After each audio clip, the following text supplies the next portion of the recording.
I got one from Danny here, Pastor Steve. He says, and I'm kind of organizing these by topic, is the Ezekiel 38 battle after the rapture? You know, I don't know that.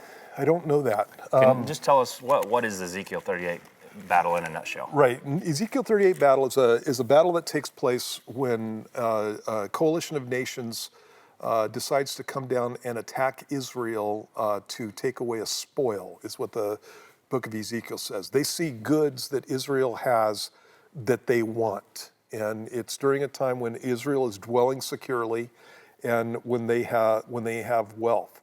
The reason that I say I don't know if it happens before or after the rapture is because Jesus, when he was talking about the rapture of the church, he compared it to two events. And the two events that he compared it to were the flood of Noah and the destruction of Sodom and Gomorrah. And in both those instances, it was something that was taking place simultaneously. So basically, there's a judgment coming down on the world, and at the same time that the judgment is coming down on the world, believers are being delivered. And so in the case of Noah, literally in the midst of it, he's being lifted up in the ark, and he's being saved, like the New Testament says, through water. So the same water that destroyed the earth is the water that saved Noah. And so it's a simultaneous type of thing. And then you have the same thing in Luke chapter 17. Jesus, in another context, is again talking about his coming suddenly to take believers out. And he says it's going to be like both the days of Noah and like the days of Sodom and Gomorrah. And you know that when Lot was delivered from Sodom and Gomorrah, simultaneous with his deliverance, he's running out of the city, and at the same time, the judgment is coming down on Sodom and Gomorrah. And so when I look at the Ezekiel battle, that whole battle that takes place between, it's Russia, Turkey, Iran, Libya, Ethiopia, and then what's called Gomer, and that's most likely something that has to do with Eastern European nations, something, some group of people that's like that. And that coalition of nations comes down against Israel, and it looks to me like it happens just before, just after, or simultaneously. There's a passage in 2 Thessalonians. Can I ask a question while you're talking about that? Shoot. So the rapture is an unknown event, right? Unexpected, Jesus comes Right. back. Well, if we see Ezekiel 38 happen, then we know it's coming, right? So wouldn't it have to be sometime simultaneously or after? I mean, I know we couldn't maybe pin it down that accurately. This is Ezekiel 38. Yeah. That's like a sign before the rapture when there is no sign before the rapture. Yeah, except for Jesus gave it. You know what I mean? He said, you're not going to know the day or the hour. It's going to be like the days of Noah. And so in the days of Noah, there was a sign. And it was the flood. And so they would know this is it. Okay. Right? And Lot. So, again, nobody knew except for Noah that it was coming. Right. And he was prepared for the event because God told him it was coming. So are you saying that those contexts are it's the unbelievers that are caught off guard, but signs can still be available to believers that are looking? What I'm saying is that what Jesus said is it's going to be just like this. You need to be prepared at all times, because when it happens, it's going to be sudden, and it's not going to be something that you necessarily see on your radar. Right. In that kind of sense. Okay. All right. And again, it's just the idea of watching and being prepared. Sure. So at the end of Matthew 24, what Jesus said was there's two servants.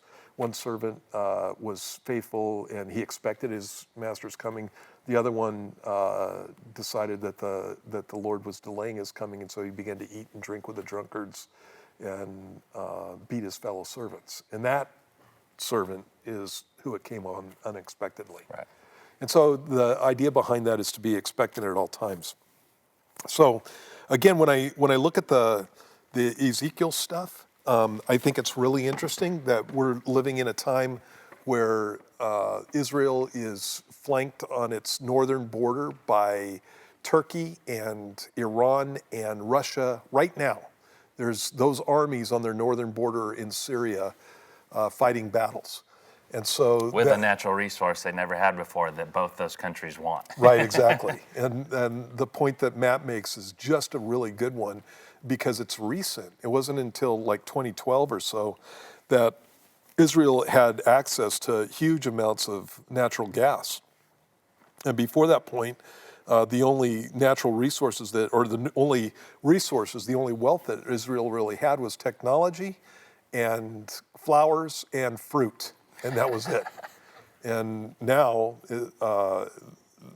Turkey and Russia are both very interested in what Israel's going to do with their natural gas, and so it's an opportunity for a plunder. Let me do you in 1 Thessalonians 4. I was saying 2 Thessalonians, but it talks about the rapture, and it says, "Then we who are alive and remain shall be caught up together with them in the clouds to meet the Lord in the air." Verse 17 of chapter 4, "And thus we shall always be with the Lord.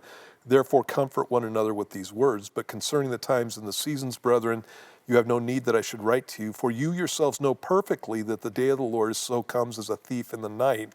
For when they say peace and safety, then sudden destruction comes upon them as labor pains upon a pregnant woman, and they shall not escape." And, the passage goes on. So simultaneous with the rapture of the church is this destruction that comes down on these people. And so my feeling on this, generally speaking, when I look at the events in Ezekiel 38, it's either right before, during, or right after. And to speak to Matt's point, I really think that it's going to be during or right after that this is going to take place. Because the picture is that Jesus comes, takes us out, and then destruction comes down on these people. And so the destruction is, kind of a general thing, especially when you're talking about the days of Noah. Not just this destruction on the armies that come against Israel, but a destruction on the world.